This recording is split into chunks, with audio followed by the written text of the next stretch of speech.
Okay, fire signs, welcome to your daily focus trail. Happy Friday. This is quite interesting. So we have Eight of Pentacles clarified by Seven of Wands in the reverse. Let me get those two. This is what Seven of Wands looks like in the upright. So, Eight of Pentacles. This is a card of mastering your skills, mastering your skill sets that help you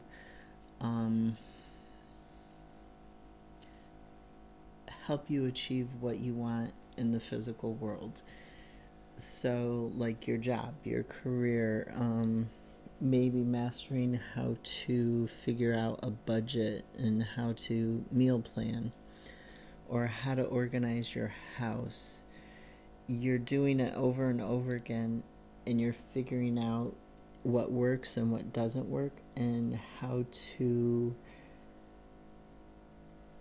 hone it, how to fine tune it to get the most out of it, right? Now, Seven of Wands in reverse, unfortunately, this can talk about, feeling inferior or overwhelmed. It can talk about being exhausted, like physical exhaustion. And it can talk about giving up. Feeling beset with anxiety or embarrassment is what the Druidcraft says. And talking about difficulty making a decision. To me, this is about feeling judged, to be less than, feeling overwhelmed, possibly giving up, and you're also possibly quite exhausted by this, trying to master this, right? Two cards came out when I asked for the second card for what you should focus on for the day, and it was Death and the Ten of Wands. So the Ten of Wands, this is carrying a lot of spiritual, emotional, and mental burden on your back, but you've completed the cycle with this 10, with the 0 and the 1. You're getting ready to drop this. You've been carrying whatever these thoughts are, whatever these bad habits are that you've been carrying around for a while. You're getting ready to drop them and start something new. And Death is all about transformation. This is about this particular Death card. You'll notice the color from the past, the sepia, and then now the Death is green. So the Death is sitting there thinking, hearing, looking down so they can focus more on what they're hearing and what they're thinking about instead of what they're seeing or what other people are trying to get them to see and get them to focus on. The Death is the green, the healing, the rebirth, the dropping, the transformation by dropping this burden on your back.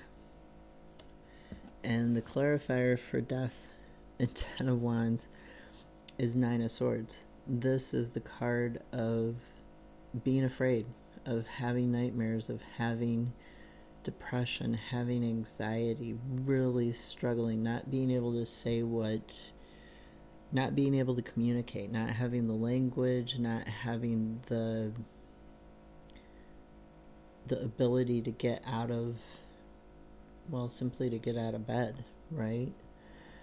But the swords, this person, I don't want to say they're doing it to themselves, but in a way they are, because you see the swords up on the wall and you can't quite see it in here, but on either side of the hilt, it's like the sword is sitting in a holder. There's something in the wall on either side of the hilt that's holding the sword up, but the swords aren't like in the person. Like here we have Ten of Swords. The swords are in the person, right?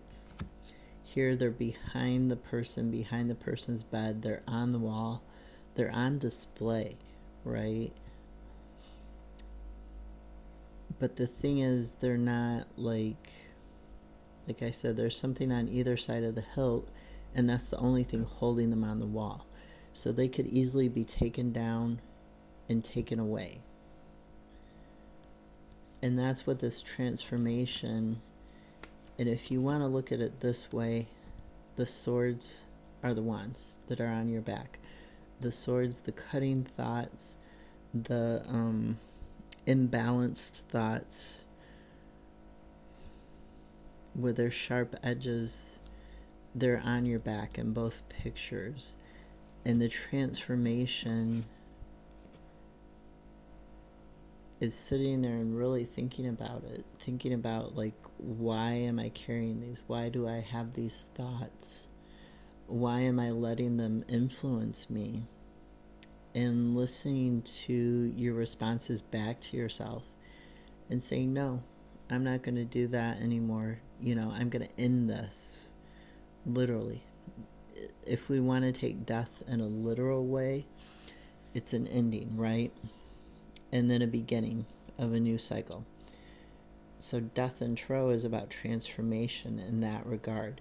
Something ends and it starts something new, right? So you're ending, you're transforming. You've got this green growth with the death card, and you're transforming from these negative thoughts that were burdening you, these fears, these anxieties, and maybe they're not even your thoughts. This could be, for all we know, this could be somebody staying in a guest bedroom, right?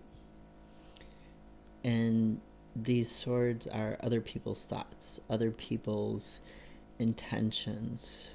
They're not this person's. And because this person is in a strange place, they're waking up and they're like, oh, there's all these things that can harm me behind me, But the thing is, they're behind you. They're not in front of you. And the transformation and the growth, the green, the healing and the growth of the death card is what's in front of you. Hopefully that made a little bit of sense. So just dropping those is great. At the bottom of the ethereal visions, we have Page of Wands, which is talking about looking at who you are at your core, looking at who you are, like your shadow side and your unconscious, your conscious self and your higher self, and figuring it out and figuring out where you want to go and what you want to do. Excuse me.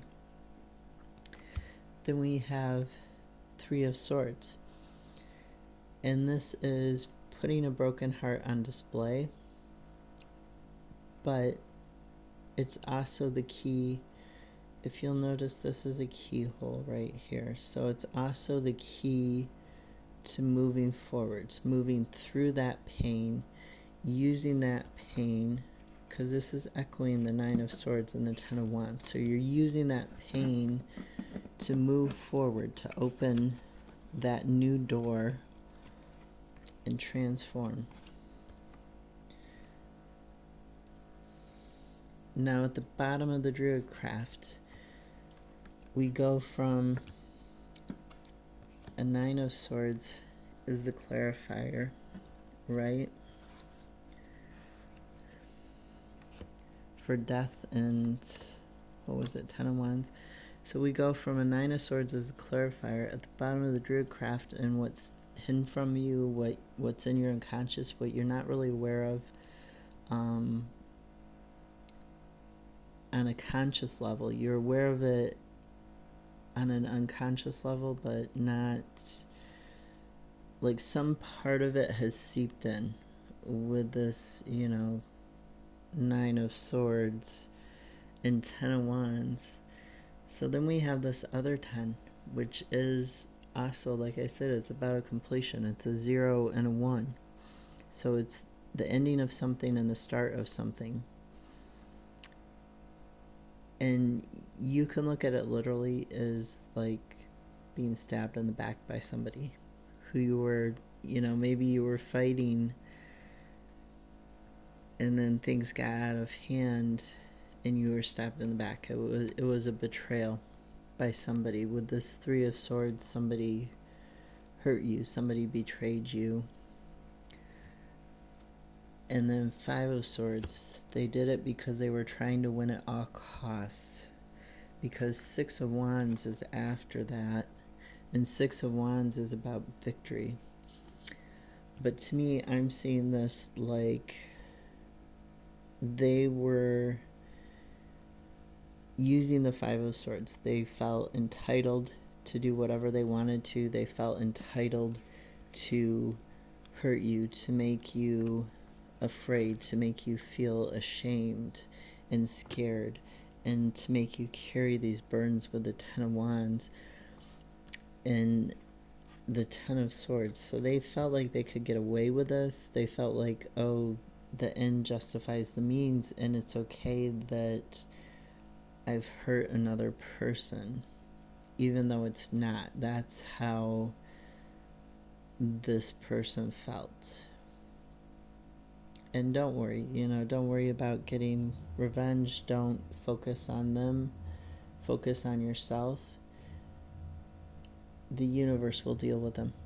Or, whatever, God, goddess, angel, diva, whatever you believe in, let them deal with it, right?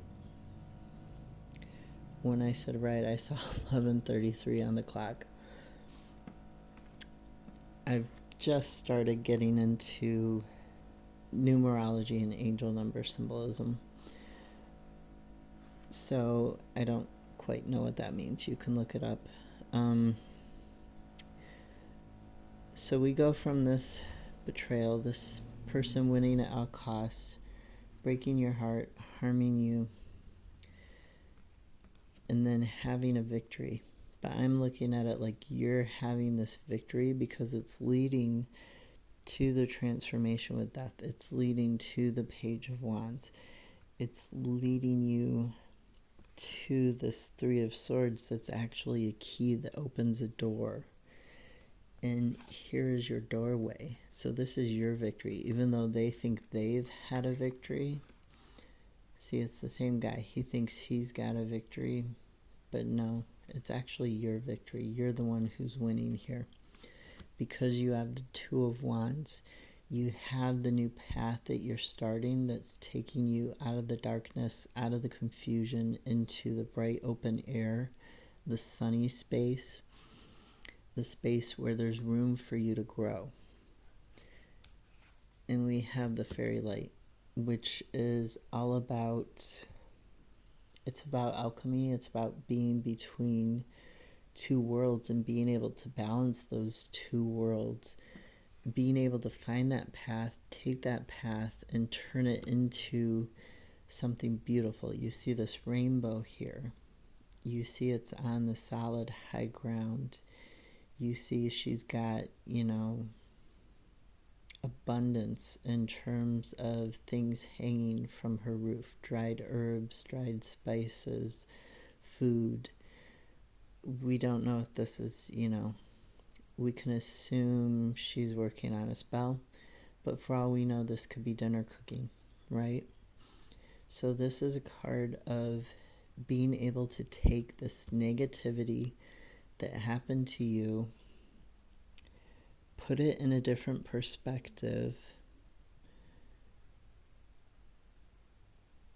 move on and have a victory, have a transformation, have a new life, have this creativity, this abundance, this ability to alchemize the negative experience into a positive one.